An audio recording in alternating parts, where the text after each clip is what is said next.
Hello students, welcome back to the geometry school .in। एक बार फिर आप सबका स्वागत है मेरे साथ। तो चलिए स्टूडेंट, जैसे कि आपको पता है आज आप अपना जवाहर नवोदय विद्यालय का एग्जाम देकर लौटे हैं। तो इस वीडियो में मैं आपके लिए लाई हूँ आपका हिंदी मीडियम से हिंदी लैंग्वेज का सॉल्यूशन। यहाँ पर मैं आपको दूंगी जिसमें आपके 4 अनुच्छेद आए थे। उन अनुच्छेद में से 5-5 क्वेश्चन आपसे पूछे गए थे। तो चलिए सबसे जल्दी सबसे सटीक आंसर की हम यहाँ पर देखते हैं जो आपके हिंदी मीडियम में आपके अनुच्छेद आए हैं।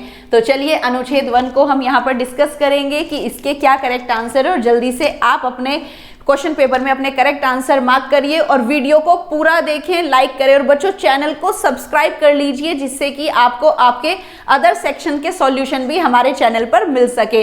तो जल्दी से चैनल को सब्सक्राइब कर लें and hit the bell icon. तो जल्दी बच्चों पेपर निकालिए और आप मुझे जितने मार्क्स आपके आ रहे हैं इस पेपर में आप मुझे कमेंट बॉक्स में बताएंगे। तो देखते हैं हमारा जो पहला अनुच्छेद है वो किसके लिए आया है। यहाँ पर वो है आपका सांप के बारे में, कि सांप के जीवन के बारे में यहाँ पर आपको कुछ बातें बताई गई हैं, फिर उन्हीं से ही आपसे कुछ क्वेश्चन यहाँ पूछे गए हैं। सांप रेंगने वाले कहे जाने वाले प्राणियों की श्रेणी में आते हैं। तो जो क्लास है सांप की वो कौन सी है? रेंगने वाले जीवों में ये आते हैं। इस समूह में मगरमच्छ, छिपकली और कछुओं को भी शामिल किया जाता है। इसी ग्रुप में ये दूसरे जानवर भी आते हैं। सांप वनों, मरुस्थलों और झीलों आदि सब जगह पाए जाते हैं। मरुस्थल में भी पाए जाते हैं, झीलों तालाब में भी पाए जाते हैं। वे साल भर बर्फ से ढके रहने वाले स्थानों में जीवित नहीं रह सकते। पर कहाँ वो जीवित नहीं रह सकते? जो साल भर किससे? बर्फ से ढके होते हैं। सांपों की दृष्टि बहुत कमजोर होती है। जो इनकी दृष्टि है वो कमजोर होती है। क्षति से बचने और भोजन पाने के लिए वे अन्य इंद्रियों का उपयोग करते हैं। जो इनकी और इंद्रियां होती है, ज्ञान इंद्रिया, ये उनका प्रयोग करते हैं किससे बचने के लिए? किसी भी क्षति चोट से बचने के लिए और अपने भोजन को ढूंढने के लिए।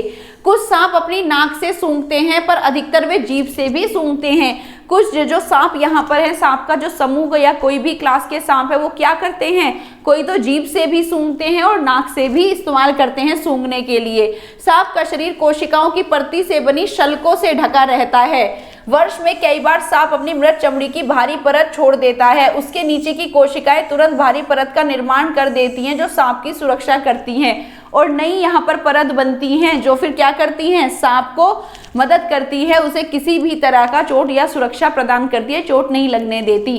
तो चलिए यहाँ पर इसके सही उत्तर देखते हैं। सांपों को डैश कहा जाता है। यहाँ पर उत्तर क्या सही है? रेंगने वाला। सांप कहाँ जीवित नहीं रह सकते? बर्फ से जमे स्थानों, 62 का आंसर है आपका ये। बर्फ से जमे स्थानों पर वो जीवित नहीं रह सकते। सांपों का डैश कमजोर होता है। सांपों की दृष्टि कमजोर होती है। तो यहाँ पर 63 का डी ऑप्शन करेक्ट है। डैश सांप को चोट लगने से बचाता है। उसकी शल्क, जो नए स्केल्स उसकी बॉडी पर बनते हैं, वो उसे किसी भी तरह के चोट से बचाते हैं। जीवित रहना शब्द का यहाँ मतलब है जीना। क्या करना? जीना। ठीक है, तो यहाँ पर 65 का जो आपका सही उत्तर है वो है ऑप्शन ए, जीना। चलिए देखते हैं आपका नया जो पैसेज है, अनुच्छेद, वो किसके लिए है? दूध। यहाँ पर जो अनुच्छेद 2 आया है वो है दूध। उसका जो आपका यहाँ पर शीर्षक है दूध है। दूध सबसे अच्छा भोजन है। इसमें पानी, चीनी, चर्बी, वसा, विटामिन और प्रोटीन होते हैं। इसमें सभी आपको जितने भी भोजन तत्व आपको मिलने चाहिए वो आपको दूध से मिल जाते हैं। ये एक अच्छा भोजन है।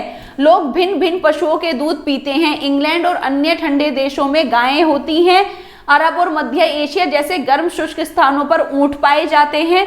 भारत में गाय और भैंस दोनों हैं। तो भारत में दूध किससे प्रदान होता है? गायों से भी और भैंसों से भी।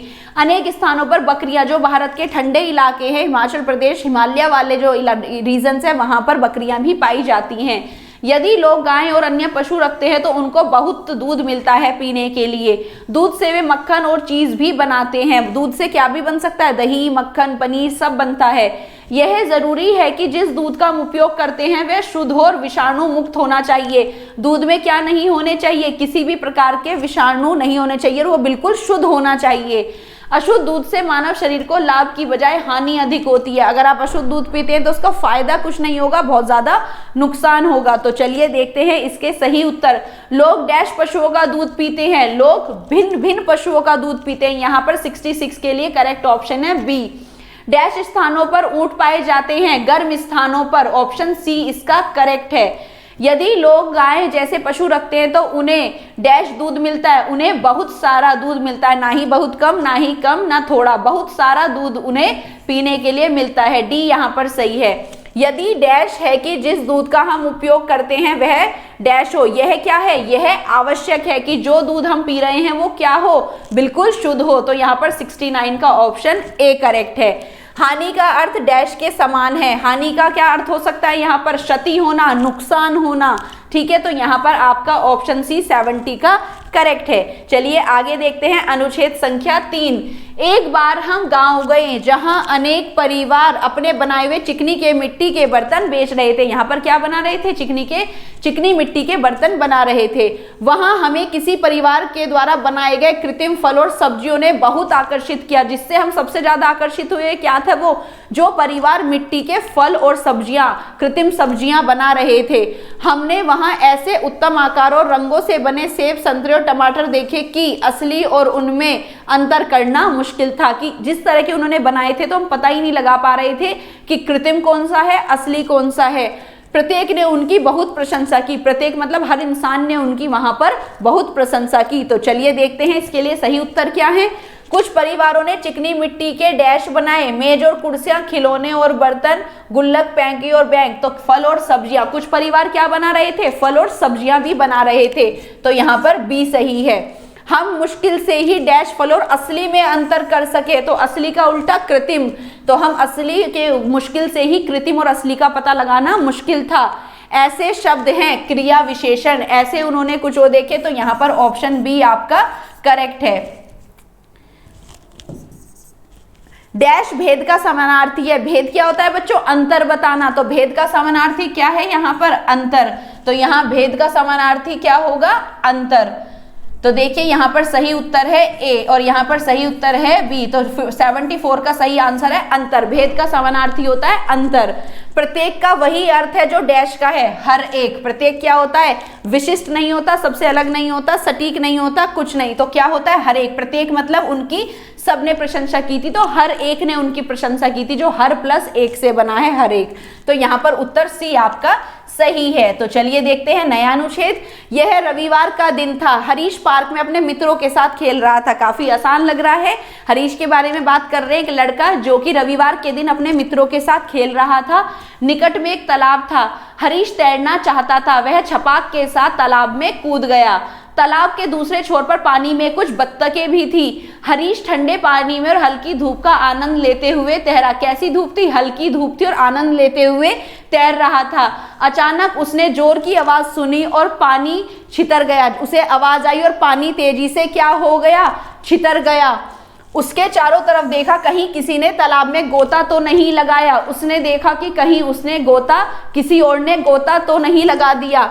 उसे कोई दिखाई नहीं दिया, पर उसे कोई दिखाई नहीं दिया। तो चलिए देखते हैं इसके क्या उत्तर आए हैं। हरीश पार्क में अपने डैश के साथ खेल रहा था। उत्तर सी, मित्रों के साथ खेल रहा था। हरीश डैश तालाब में कूदा, तैरने के लिए। तो यहाँ पर उत्तर ए सही है, तैरने के लिए। मौसम कैसा था, थोड़ा गर्म था, क्योंकि तेज धूप नहीं थी, तो थोड़ा ही गर्म था। तालाब में और कौन था, तालाब में कुछ बत्तखें और थी। ये हमने अभी ऊपर पढ़ा है, हमें अनुच्छेद के अकॉर्डिंग ही आंसर देने हैं।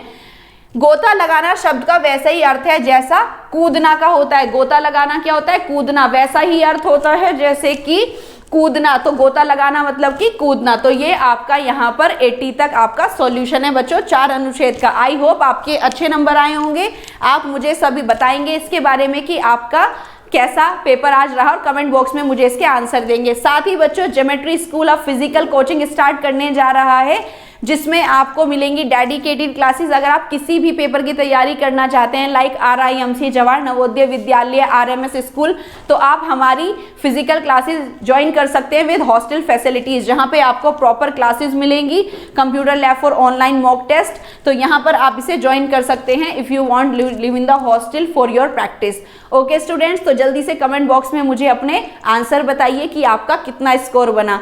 Thank you and have a nice day.